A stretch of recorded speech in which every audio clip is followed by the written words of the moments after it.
Sleepy Hollow. What if Katrina became the Headless Horsewoman? A complete alternate story, inspired by Washington Irving. Prologue. The rider in the red cloak. On the morning after Ichabod Crane disappeared, the people of Sleepy Hollow found three things beside the old church bridge: a frightened horse, a schoolmaster's abandoned hat, and a shattered pumpkin scattered across the road. They did not find Ichabod, nor did they notice the small iron emblem hidden among the broken pieces. Katrina Van Tassel noticed it, and when she touched it, every horse in the valley raised its head, as though something without a face had just spoken her name. The night before had begun with music. Autumn lanterns illuminated the Van Tassel farmhouse, casting golden light across tables crowded with pies, roasted meats, sugared fruit, and cider. Fiddlers played near the hearth while farmers, wives, laborers, children, and travelers danced beneath garlands of red leaves. Katrina stood near the center of it all. She wore a pale dress and a red riding cloak draped over her shoulders. Her father, Baltus Van Tassel, had purchased the cloth in New York and often reminded guests of its expense. People called Katrina the Jewel of Sleepy Hollow. They admired her dark eyes, her quick smile, and the broad lands she would one day inherit. The last detail was rarely omitted. From across the room, Abraham Van Brunt, known throughout the valley as Brom Bones, watched her dance with Ichabod Crane. Brom was strong, loud, and beloved by every horse he had ever ridden. He was also unaccustomed to losing anything he had decided ought to belong to him. Ichabod was his opposite. The schoolmaster was tall and thin, with long limbs, a sharp nose, and an appetite far larger than his income. He had little physical strength, but he knew how to sing, quote books, tell ghost stories, and speak to women as though they possessed minds worth entertaining. Katrina had found that refreshing. At first, as the dance ended, Ichabod bowed. "You move as though the music were composed for you," he said. "And you speak as though compliments were part of the school curriculum. If they were, I should have more pupils.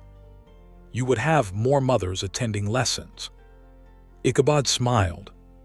Brom did not. He lifted a mug of cider and drank without taking his eyes from them. Later, after the guests had gathered around the hearth to exchange tales of ghosts and witches, Brom told the story of the Headless Horseman. He described the fallen Hessian soldier who rode each night in search of his missing head. He told them of the old church bridge, beyond which the spirit supposedly lost its power. He claimed to have raced the horseman once and nearly defeated him. Everyone laughed. Ichabod did not. He believed in ghosts with the seriousness other men reserved for taxes. Katrina watched Brom as he described the black horse, the rider's empty collar, and the burning object carried beneath one arm. Brom's story sounded practiced. Too practiced. Near midnight, the celebration came to an end. The last guests collected their coats and lanterns. Brom departed with several companions, though not before giving Ichabod a look that promised a future argument. Ichabod remained. Katrina found him waiting beneath the apple trees. The moon was hidden behind clouds. Music from the farmhouse drifted through the windows, softened by distance. "You wish to speak to me," Katrina said. Ichabod held his hat in both hands. "I did." He began with affection, then came promises, then plans. He spoke of a life together, a larger school, children, books, travel. But gradually, his gaze moved beyond Katrina, toward the orchards, the wheat fields, the cattle barns, the rich dark soil stretching beneath the moon. "My father's land interests you," Katrina said. Ichabod looked back at her. "Your father's land would one day be ours." "Ours? If you agreed. And if the land were gone?" "What?" If there were no orchards, no cattle, no inheritance, only me, would you still be standing here? The question wounded him because he did not possess an immediate answer. Katrina waited. Ichabod lowered his hat. I care for you. That was not what I asked. I am not a wealthy man. Is it shameful to consider the future? No, but it is shameful to call the future love when you mean property. His face hardened. You encouraged me. I enjoyed your company. You danced with me while Brom watched. I danced because there was music. You knew what people would think. Katrina folded her arms. There it is. What? The moment when your disappointment becomes my crime. Ichabod stepped back. I see I have misunderstood you. No, she said. I think you have understood only the part of me that suited your plans.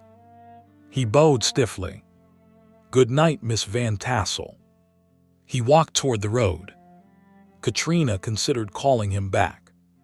Not to accept his proposal, but to soften the rejection. Then she remembered the way he had looked at the fields. She let him go. From the stable came a faint sound. A horse shifting its weight. Katrina turned. For an instant, she saw a broad figure in a dark cloak leading a powerful black horse from behind the barn. Brom! The figure disappeared around the corner. Katrina hurried after it. The stable yard was empty. Only Brom's boot prints remained in the mud. They led toward the western road, the road Ichabod had taken. Katrina went inside. She told herself that Brom meant only to frighten the schoolmaster. It would be cruel, but cruelty disguised as humor was one of Brom's favorite forms of entertainment. She removed her red cloak and placed it over a chair. Outside, somewhere beyond the fields, a horse began to run. Then another answered. 2 sets of hoofbeats raced through the valley. Katrina opened the window. The sound grew louder. One horse was fast and uneven, its rider urging it forward in panic. The second moved with a terrible, measured rhythm. But behind them came a third sound. Not hoofbeats. A church bell. The old Dutch church was ringing at midnight. No one was there to pull its rope. Katrina looked toward the chair. Her red cloak was gone. Chapter 1. The Woman Without a Face. The search for Ichabod began at dawn. Brom led it. He appeared at the Van Tassel farm shortly after sunrise, riding Daredevil, his black horse. Mud covered the animal's legs. A shallow cut marked Brom's cheek. You have been in the woods, Katrina said. So have half the men in the valley. The search had not begun. Brom dismounted. I heard Crane had not returned. From whom? He did not answer. Katrina's father emerged from the house before she could press him further. By noon, the searchers had found Ichabod's borrowed horse wandering near the church. They found his hat beside the bridge. The ground bore signs of a wild chase. On the far side of the bridge lay the shattered pumpkin. Brom laughed when he saw it. The others joined him. Katrina did not. She watched Brom's face carefully. His laughter was loud, but his eyes remained fixed upon the trees. Perhaps the Hessian found his head after all, one farmer said. Or found a schoolmaster's head to replace it, another replied. Brom laughed again. Then something moved in the leaves near Katrina's shoe. An iron emblem lay among the pumpkin fragments. It was round, blackened by age, and marked with the image of a winged horse beneath a broken crown. Around its edge were words in German, nearly worn away. Katrina bent to retrieve it. The moment her fingers touched the metal, the valley fell silent. Birdsong stopped. The men's voices disappeared. Even the river seemed to hold its breath. Every horse in the clearing raised its head. Daredevil pulled against his reins, staring at Katrina. Then a voice whispered from beneath the earth. Not her name. Something close to it. Something spoken backward through soil and roots. Katrina dropped the emblem. Sound returned at once. Brom caught her arm. What happened? Nothing. You look ill. She pulled away. Did you throw the pumpkin? His expression changed. Who told you that? No one had to. Brom glanced at the other searchers. This is not the place. Then we shall discuss it somewhere else. He stooped and picked up the emblem before she could stop him. Nothing happened. He turned it over. Old military token, perhaps. Give it to me. Why? Because I found it. Brom handed it over reluctantly. Katrina wrapped it in a handkerchief and placed it inside her pocket. That evening, the men returned without Ichabod. Some concluded that he had been taken by the horsemen. Others believed he had fled the valley in humiliation. Brom said little. Katrina waited until the house was quiet, then examined the iron emblem by candlelight. The worn inscription contained a name. She could make out only the first letters. MKR. She placed it in a wooden box and locked it. Then she found her red cloak hanging beside the bedroom window. The hem was wet with river water. She called for a servant. Who returned this? The servant looked confused. It has been there all day, miss. No, it was gone last night. I saw it when I lit your fire this morning. Katrina touched the mud along the hem. Something else clung to the cloth. A strand of coarse black horsehair. She slept poorly. In her dream, she rode through the forest. She could not see the horse beneath her, but she felt its power in every stride. Branches tore at her cloak. Mist separated before her like curtains. Someone fled ahead. A man in a gray coat. Katrina tried to call out. No voice came. She lifted a hand to her throat. There was no throat. No mouth. No face. Only cold autumn air, passing through an empty space above her shoulders. Katrina awoke standing beside her open window. Her feet were bare. Mud covered them. The wooden box lay open on the floor. The iron emblem was gone. The following morning, a tax collector named Hendrik Voss arrived at the Van Tassel farm. Voss was disliked, though few said so openly. He had a talent for discovering unpaid obligations among widows and small farmers while overlooking the accounts of wealthy men. He demanded to speak with Baltus. A rider followed me last night, Voss said. Katrina listened from the doorway. Her father poured him brandy. Robbers. No. A traveler. No head. Baltus stopped pouring. Voss's hands shook around the glass. It wore a red cloak. It drove me from the North Road to my own house. When I arrived, every paper in my private cabinet had been scattered across the yard.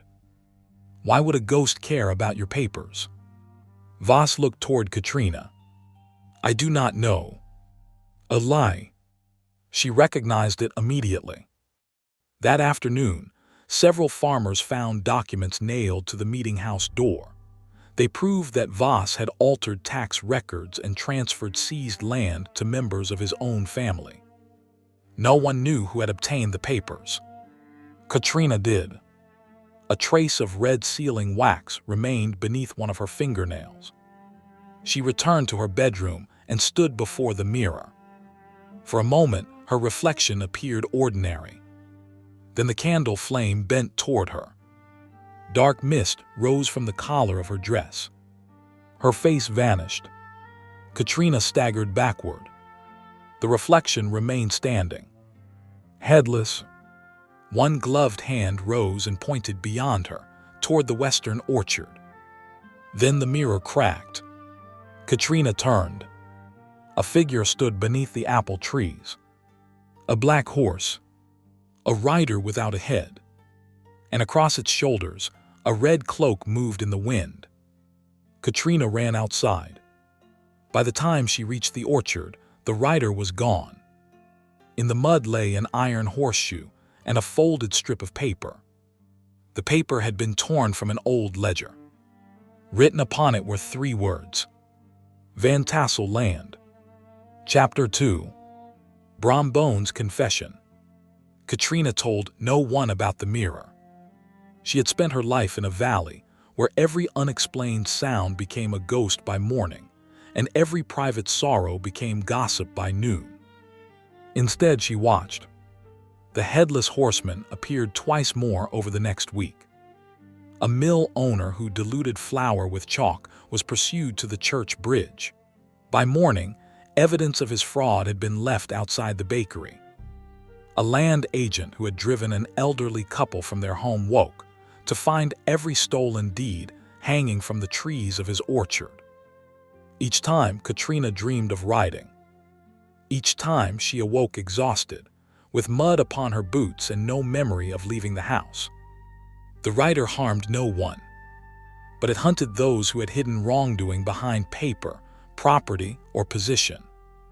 And with each ride, Katrina's reflection lost more of its face. First the mouth, then the eyes, then every feature. She found Brom near the old church as the sun was setting. He was repairing a fence damaged during the search for Ichabod. Daredevil grazed nearby. "We must speak," Katrina said.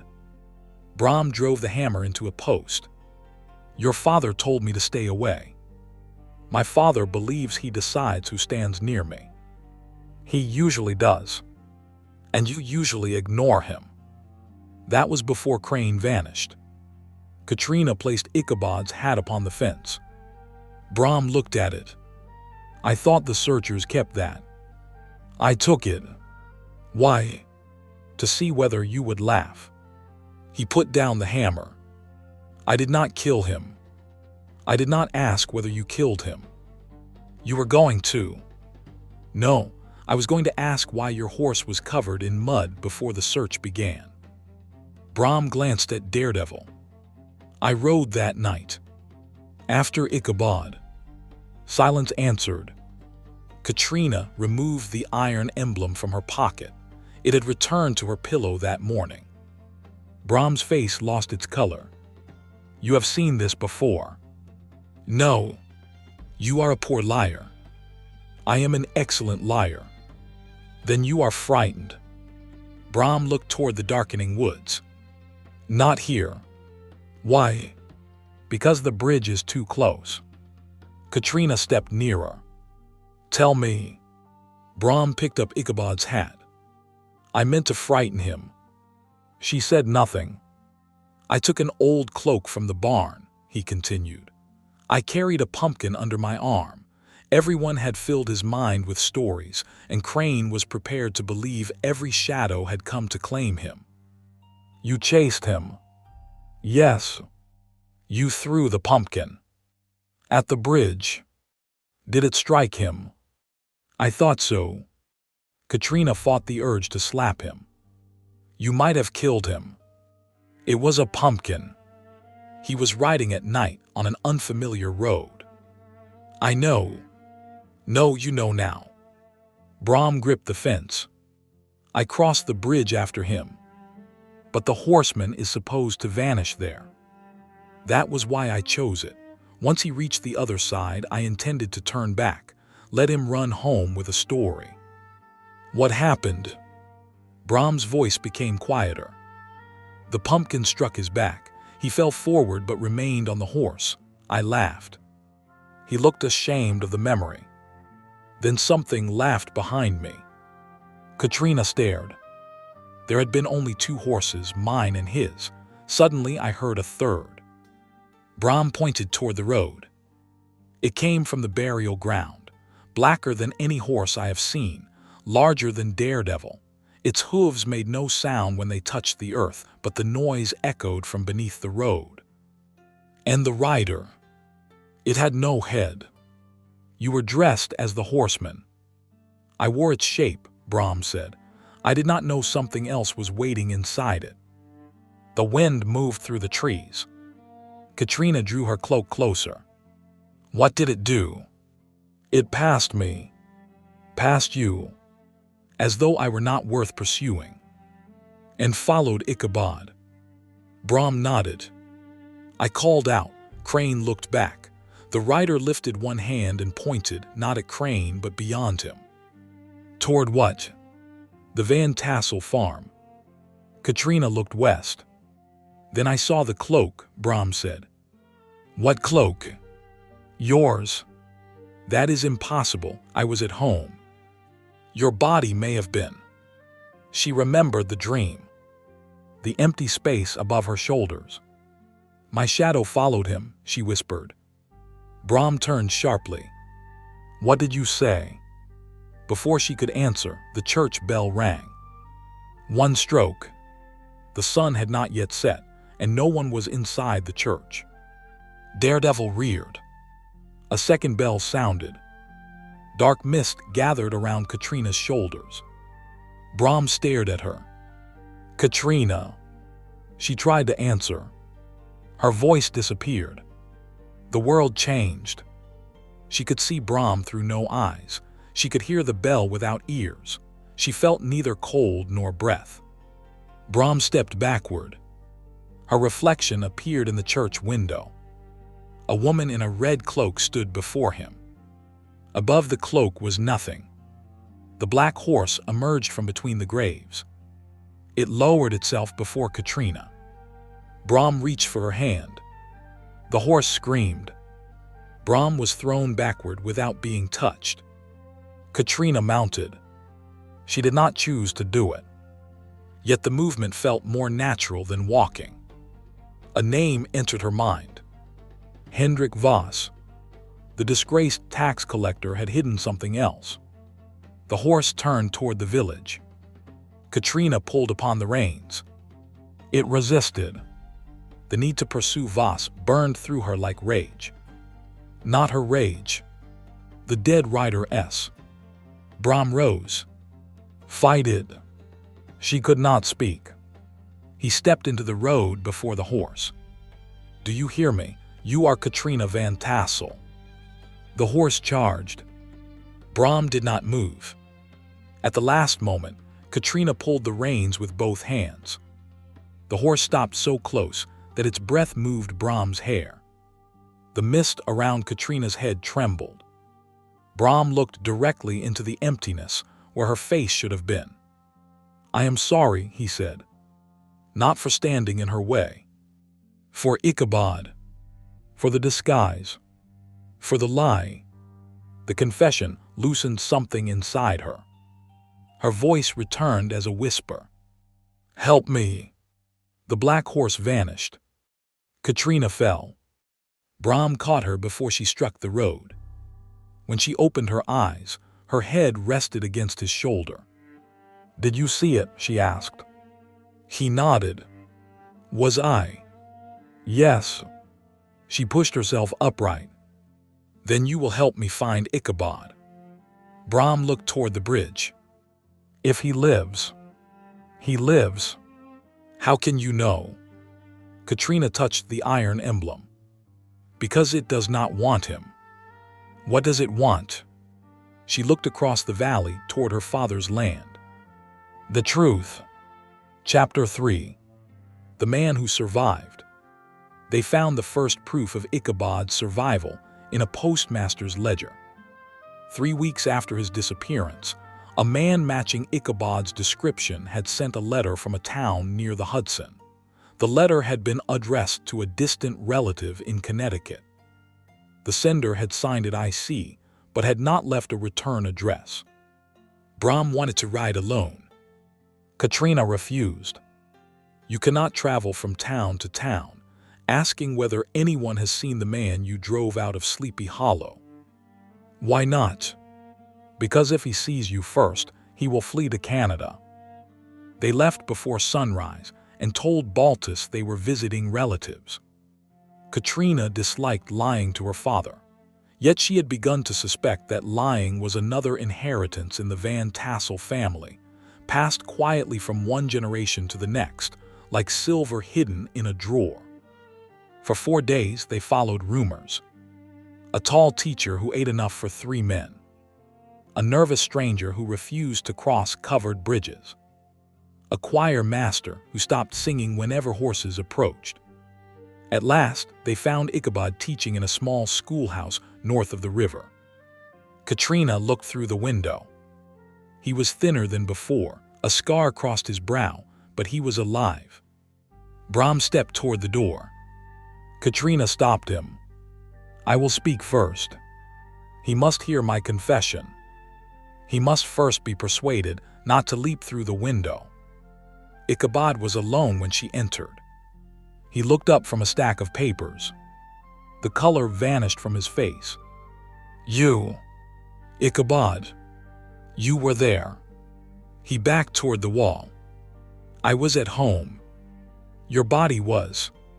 Katrina stopped. Ichabod stared at her red cloak. "Your shadow followed me across the bridge." Brom entered. Ichabod seized a wooden ruler as a weapon. "You." Brom removed his hat. "I owe you an apology. You owe me several broken bones and 3 weeks of sleep. I chased you. I know. I threw the pumpkin. I know. But something else came after." Ichabod's anger faltered. "You saw it." "Yes."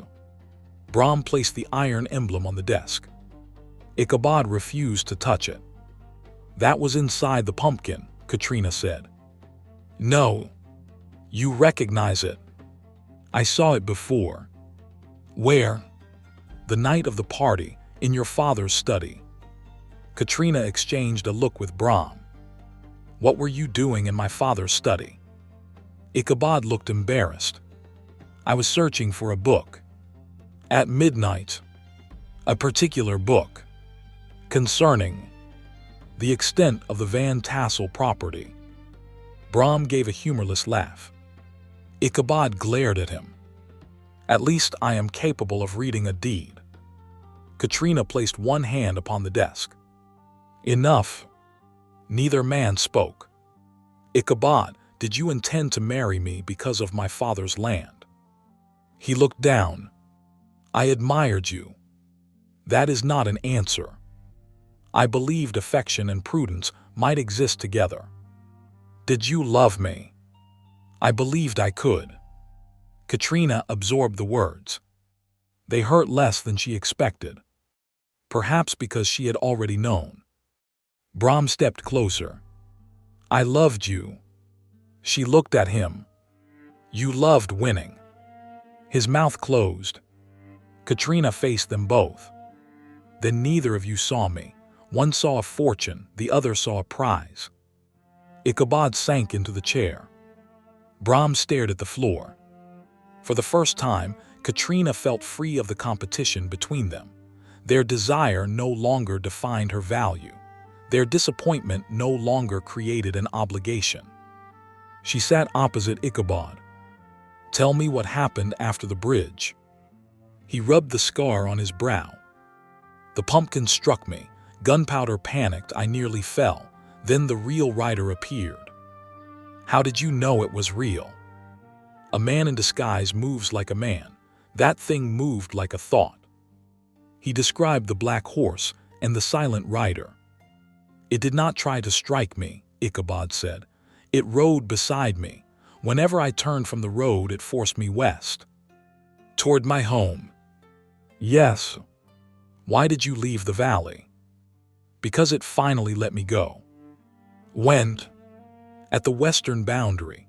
The moment I crossed beyond Sleepy Hollow, it stopped.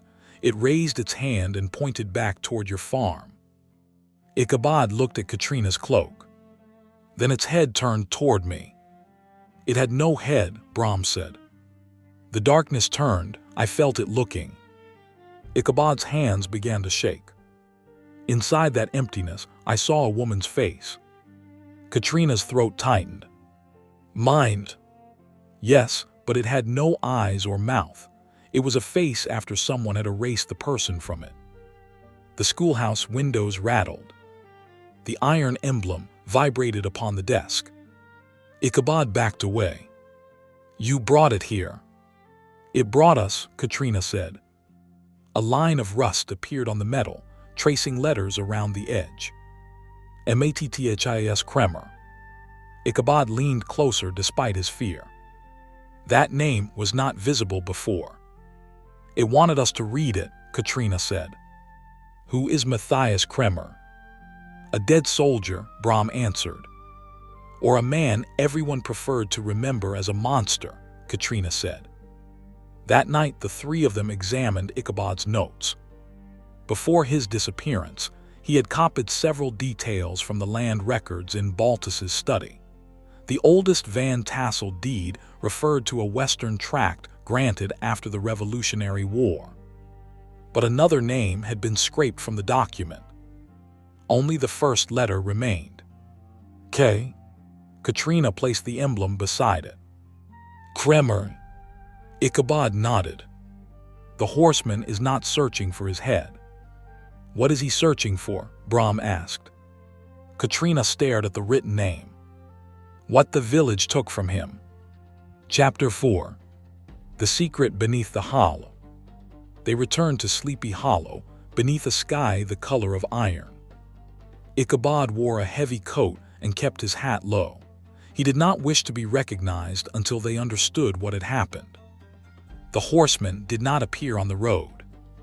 That frightened Katrina more than an attack would have. Something was waiting. They entered the Van Tassel property through the western orchard. The trees were older there, their trunks twisted around one another like hands closing over a secret. Ichabod unfolded his copied map. The original boundary ends near the stone wall. "That wall has been there since my grandfather's time," Katrina said. Brom examined the stones. "No, some are older. The foundation was here before the wall." They cleared leaves and vines. Beneath them they found a square iron ring set into a flat stone. Brom pulled. The stone lifted, revealing steps descending into the earth. Katrina lit a lantern. The passage smelled of wet soil, old paper, and something metallic. At the bottom stood a narrow chamber supported by heavy beams. Wooden crates lined the walls. Each bore the mark of a family still prominent in the valley. Van Tassel, Van Brunt, Voss, Van Ripper. Inside the crates lay deeds, military papers, letters, and account books. Ichabod opened a ledger. "These are war records." "Why bury them?" Brom asked. Ichabod read in silence. His face grew pale.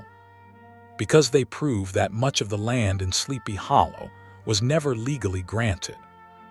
The documents told a history different from the valley's familiar stories. During the war, several local families had supplied both sides while claiming loyalty to whichever army controlled the road. Refugees entrusted them with property. Soldiers deposited pay and valuables for safekeeping. Many never returned. Their belongings were divided. Their land was claimed. Witnesses were paid or threatened. Matthis Kremer had discovered the theft. He was not killed in battle. A letter from an army chaplain described him as a courier carrying evidence of illegal seizures. He was intercepted near the church by men whose descendants now own the valley. They killed him and removed identifying papers from his body. His name was erased. His death became a ghost story. Brom read a second document. "My family signed this." "So did mine," Katrina said. The last signature belonged to Hendrik Van Tassel, her great-grandfather. Beside it was a statement. The western fields, orchards, and river meadow to be divided among the signatories upon the silencing of the Hessian witness. Katrina lowered the page. Everything she had been promised had grown from that sentence. The orchards Ichabod had admired, the cattle her father displayed with pride, the house in which generations of Van Tassels had celebrated. I did not know. Her father's voice came from the stairs. But I did. Baltus Van Tassel descended carrying a lantern. He looked older than he had that morning. How long? Katrina asked. My father showed me this chamber when I became master of the farm. And you left it hidden. What good would exposure have done? It would have restored what was stolen. To whom? The dead. Their descendants.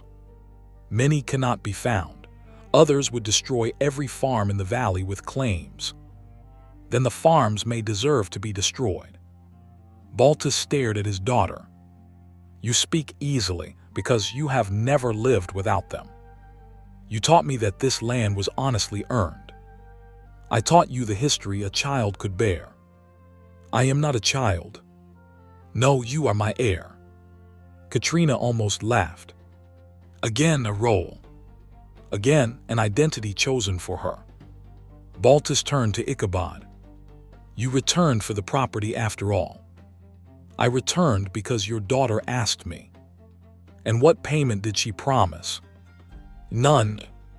Then you have learned nothing. I have learned that a man may be ridiculous without being entirely without honor. Brom took the documents. These must go to the magistrate. Baltus blocked the stairs. Your own family will lose land. Then we lose it. Your father will be ruined. Brom's jaw tightened. Then he should have told me why we were rich. Baltus looked at Katrina. You would destroy your inheritance. It was never ours. It became ours through generations of labor. Labor performed on stolen soil does not make the theft disappear. Outside, a horse screamed. The lanterns went out.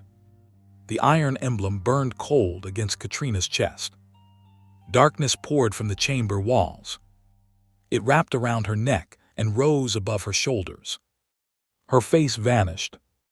Her voice went with it. The buried papers lifted into the air, turning like pale birds.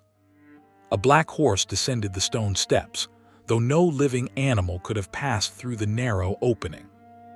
Brom reached for Katrina. Wind hurled him against the crates. Baltus backed away. The horse lowered itself. Katrina mounted. The dead rider's anger entered her. She saw memories that were not her own. Matthias Kremer crossing the valley beneath winter rain. Men waiting near the bridge. A blow from behind. Hands searching his coat. A blade cutting away the emblem that bore his name. His body carried to an unmarked grave. His story altered until the murdered witness became the monster. The power urged Katrina toward Baltus. Punish him. Take the heir of the men who took everything. Katrina's gloved hand rose. A long saber formed from the mist. Baltus stood before her. He did not run. Katrina, he said. The name reached her through the rage. He was guilty of silence, but not of the murder. The horseman did not distinguish between inherited guilt and chosen guilt. Katrina did. She forced the saber downward. Its point struck the earth. The impact shook the chamber. The horseman's will pressed harder. It did not want justice. It wanted repetition. Another victim. Another silence. Another person reduced to a story told by others. Katrina looked at the floating papers. There was another way to make the dead speak. She pointed toward the village. The black horse turned. Baltus understood. You cannot take those records. Katrina faced him. He saw no expression, but he saw his answer. Baltus reached for the documents. Brom stepped between them. She has made her choice. She is under a curse. No, Ichabod said. For the first time, the curse is under her. The church bell began to ring. The black horse carried Katrina up the stairs. The buried records followed in a storm of paper. She rode out of the orchard and toward the village. Behind her came Brom, Ichabod, and Baltus. Above them, clouds covered the moon. Ahead, the people of Sleepy Hollow gathered beneath the bell. Chapter 5. The Legend She Chose. The villagers entered the road carrying lanterns, muskets, axes, and farming tools. Someone had seen the black horse leave the Van Tassel orchard. Someone else had seen the red cloak. By the time Katrina reached the village square, fear had already transformed rumor into certainty. The horseman. Ring the church bell. Drive it to the bridge. A musket fired. The ball passed through Katrina's empty shadow. The black horse reared. Its rage surged through her. She imagined riding into the crowd, scattering them, making every person who had repeated the legend feel the fear they had used to hide the truth. The saber returned to her hand. Then she saw the faces before her. Mrs. Van Ripper, who had cared for sick neighbors each winter. Old Peter Voss, who could not read the records carrying his family's name. Children who knew nothing of war or stolen deeds. They had inherited the story. They had not created it. Katrina lowered the weapon. She rode to the meeting house. With one motion, she drove the saber through the wooden door. The blade vanished. In its place, the original land agreement remained pinned to the wood. More papers descended around it. The villagers stared. Ichabod rode into the square on an exhausted brown mare. "Do not fire," he shouted. Several people screamed at the sight of him. One woman crossed herself. A farmer dropped his lantern. "Ichabod Crane." "Not a ghost," Ichabod said, "though I admit recent events have complicated the distinction." Brom arrived next. He dismounted and stood beneath the meeting house steps. "I chased him," he announced. The crowd fell silent. Brom looked at Ichabod. "I dressed as the horseman. I followed Crane to the bridge and I threw the pumpkin." Angry voices rose. Brom did not retreat. "I meant to frighten him. I thought humiliation was harmless because I was not the one being humiliated. I was wrong." He pointed toward Katrina. But another rider appeared that night, a real one. It did not come for Crane's life. It came because the lie we used for amusement was built over a greater lie. Ichabod opened the ledger. He began to read. Names, dates, properties, testimony, the story of Matthias Kremer. With every word, the black mist around Katrina's head weakened. Baltus entered the square on foot. The villagers turned toward him. He looked at the documents bearing his family seal. "My daughter has been deceived," he began. Katrina's horse struck the ground. The sound echoed through every building. Baltus looked at the headless rider. "No," he said more quietly, "that is another lie." He climbed the steps. "The records are genuine. I knew they existed. I kept them hidden." A murmur spread through the crowd. "My father told me that silence protected the valley. I believed him because silence protected my house, my land, my name." He looked at Katrina. "And because I wished to believe that what I inherited was innocent." Hendrik Voss tried to leave. The black horse turned toward him. He froze. One by one, descendants of the founding family stepped forward. Some confessed knowledge. Some denied everything. Others wept as they recognized the source of property they had never questioned. Yet the horseman remained. Telling the truth had not ended the curse. A voice entered Katrina's mind. Not words spoken aloud, but a demand formed from grief. "Give me your name." The mist tightened around her. The old rider had lost his identity. To become whole, he sought another. Katrina saw the future it offered. She would ride forever. No one would recognize her. No one would call her daughter, friend, woman, or Katrina. She would be only the Headless Horsewoman. Feared, powerful, faceless. The same village that had reduced Matthias to a monster would reduce her to one. The iron emblem appeared in her palm. Its inscription glowed. Matthias Kremer. Beneath it was an empty space, waiting for her name. If she surrendered it, the rider would release the valley. She would become the new vessel, and the old spirit would rest.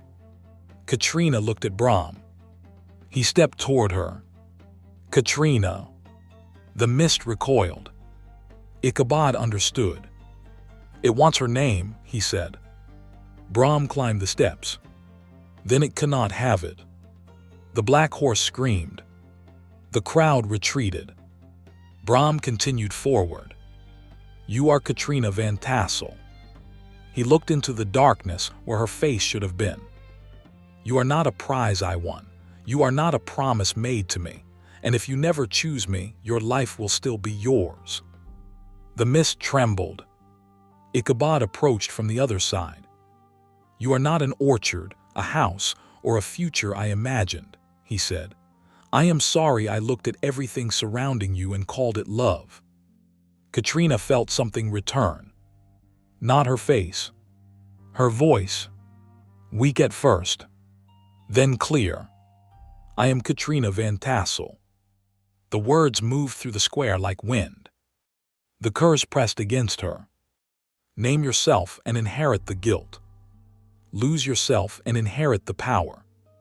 The choice was false. Both paths had been made by the dead. Katrina closed her fingers around the emblem. No. The church bell stopped. She removed a small blade from her riding glove. With its point, she carved beneath the soldier's name. Katrina Van Tassel. The villagers watched. The earth began to shake. Brom reached for her. Do not. Katrina continued carving. Not one name replacing another. Two names side by side. When she finished, she held the emblem high. Matthias Kremer, she said. The true Headless Horseman appeared at the far end of the square. For the first time, Katrina saw him separately from herself. He sat upon a vast black horse, dressed in a torn military coat. Above his collar remained the same depthless darkness. The people raised their weapons. Katrina lifted one hand. Lower them. No one moved. The old rider crossed the square. Wherever his horse stepped, frost spread across the ground. He stopped before Katrina. She felt his sorrow. The years without a grave. The generations that laughed at his death. The stories that transformed a murdered man into a mindless terror. You have a name, Katrina told him. The empty collar turned toward the emblem. Matthias Kremer. The name echoed from the church bell, though no one pulled the rope. Once, twice, 3 times, a face began to appear in the darkness. Not a severed head restored by violence. A memory. A tired young soldier with rain upon his skin and fear in his eyes. A man far from home, carrying proof that powerful people had committed a crime. He looked at Katrina. The rage inside her changed. It became grief. Then relief. Matthias raised one hand in salute. His horse turned toward the churchyard. Together they rode through the gate. The black shape faded between the graves. The mist surrounding Katrina's head broke apart. She gasped. Her face returned. Brom smiled in relief. Then the iron emblem grew hot. The old rider had been released. But the power remained. It moved through the black horse beneath Katrina, through the autumn wind, and through every shadow in the hollow. The saber formed again at her side. This time it did not command her hand. It waited. The black horse waited too. Katrina understood. The legend required no unwilling heir. It required a purpose. The power had belonged to rage, because rage was the only voice the dead had been permitted. Now it could become something else. Katrina dismounted. The horse remained beside her. She removed the red cloak and draped it over its saddle. "What happens now?" Brom asked. Katrina looked at the documents covering the meeting house door. "Now we return what can be returned. And what cannot.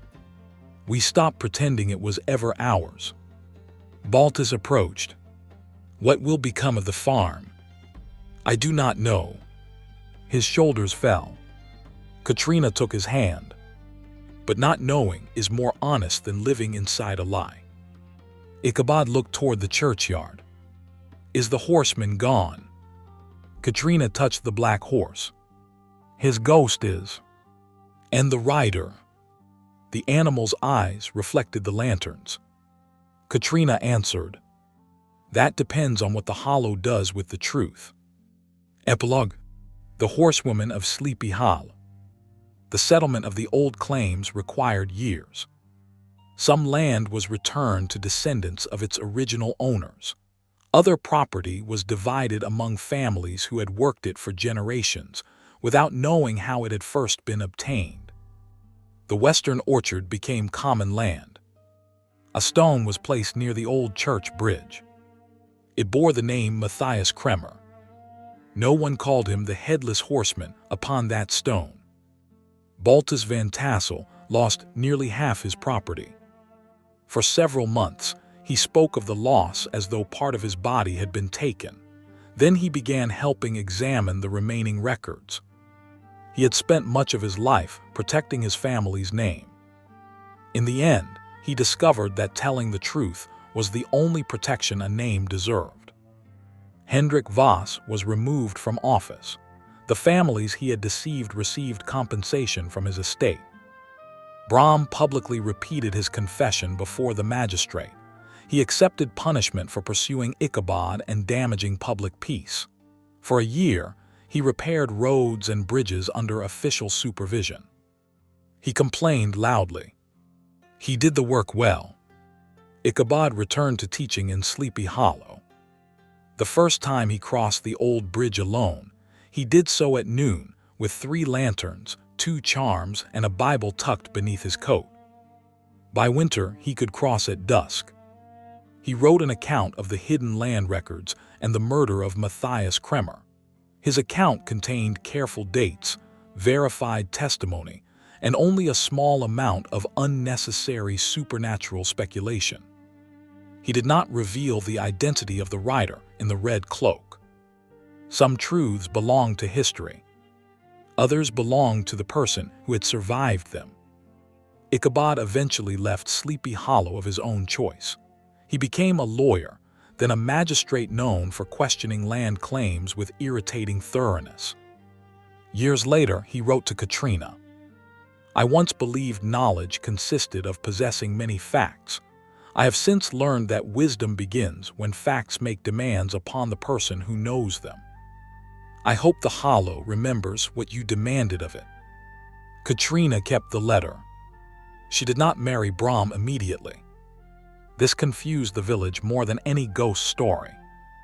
Brom had expected that helping her defeat the curse might prove his devotion. Katrina reminded him that devotion was not a transaction. "You cannot purchase me with courage," she said. What if it was very impressive courage? It was moderately impressive. Then perhaps I may add patience. That would be new. He practiced it. He stopped driving away men who spoke to her. He stopped making decisions on her behalf. He learned to ask questions without disguising commands inside them. Sometimes Katrina chose his company. Sometimes she did not. The difference mattered. Several years later, when they finally stood together beneath the apple trees, Brom did not ask Baltus for possession of his daughter's hand. He asked Katrina whether she wished to build a life with him. She made him wait 3 days for the answer. not because she was uncertain, because he had once needed to learn that waiting would not destroy him. They married in autumn, but marriage did not end the legend. The black horse continued to appear beneath Katrina's window. Most nights, she gave it an apple and sent it back into the trees. Other nights, the church bell rang without human hands. On those nights, Katrina put on the red cloak. When she mounted, dark mist rose around her head. It did not take her face. It concealed it by her command. The people of Sleepy Hollow learned the difference between the old horseman and the new rider. The old spirit pursued travelers without explanation. The new one appeared only when truth had been deliberately buried. A merchant who kept workers' wages rode through the forest with hoofbeats behind him until he returned every coin. A judge who accepted payment to alter a boundary awoke beside the old church bridge, surrounded by copies of his false decisions. A wealthy farmer who struck an orphan in his household found a red cloak hanging from his gate. He changed his conduct before the rider needed to return. Katrina did not kill them. Fear could expose wrongdoing. It could not decide justice. The documents went to the magistrate. The testimony went to the village. Those accused were given the chance to answer. Katrina had inherited the power of a legend, but she refused to inherit its blindness. Children began telling a new story. They said the horsewoman had no head because no single face could contain all the people whose names had been erased. They said she crossed the church bridge because truth recognized no boundary. They said her red cloak was woven from autumn leaves and the final light of sunset. Most of this was nonsense. Katrina rather liked it. One October night, many years after Ichabod's disappearance, she rode alone to the old bridge. The moon illuminated the river. The black horse stopped at the center. Katrina dismounted and looked into the water. Her reflection stared back at her. She was older now. There were lines beside her eyes. A silver strand had appeared in her dark hair. Her face no longer belonged to the young woman two men had once competed to possess. It belonged only to her. Behind her reflection appeared the faint image of a soldier. Matthias Kremer stood on the riverbank. His head rested upon his shoulders. He wore no expression of rage. He saluted. Katrina turned. No one was there. When she looked back at the river, his reflection had vanished. The black horse moved beside her. "Is that all?" she asked it. "After everything, not even a word." The horse snorted. "Yes, you were always the more talkative one." Far down the road, a lantern moved through the trees. A man was riding quickly toward the bridge. Behind him, tied to his saddle, were documents stolen from a widow whose land he hoped to claim. Katrina did not know this yet, but the hollow knew. The church bell rang. The black horse raised its head. Katrina fastened the red cloak around her shoulders. Mist gathered above its collar. Her face disappeared. She mounted. The approaching rider heard hoofbeats and looked behind him. Nothing was there. He urged his horse faster. The hoofbeats continued. Katrina guided the black horse onto the road. The man saw the red cloak. He screamed. She followed him through the forest, not toward death, but toward the truth he had tried to escape. By morning, the stolen documents would be nailed to the meeting house door. The widow would keep her home. The guilty man would insist that he had been pursued by a headless spirit. The people of Sleepy Hollow would pretend to doubt him. But whenever the wind moved through the western orchard, they would remember the secret chamber, the erased soldier, and the woman who refused to disappear inside someone else's legend. Travelers still speak of her. They say she rides a horse blacker than the space between stars. They say a red cloak flies behind her like the final leaf of autumn. She does not hunt the innocent. She does not search for a missing head. But whenever a powerful person buries the truth, the sound of hooves returns to the old church bridge. The villagers call her the new Headless Horsewoman. They are wrong. Katrina Van Tassel inherited nothing. She found a murdered man's name and returned it to him. She uncovered the crime beneath her family's prosperity. She rejected the future others had selected for her. And when an ancient legend tried to erase her face, she forced it to carry her name instead. Katrina was not the horseman's heir.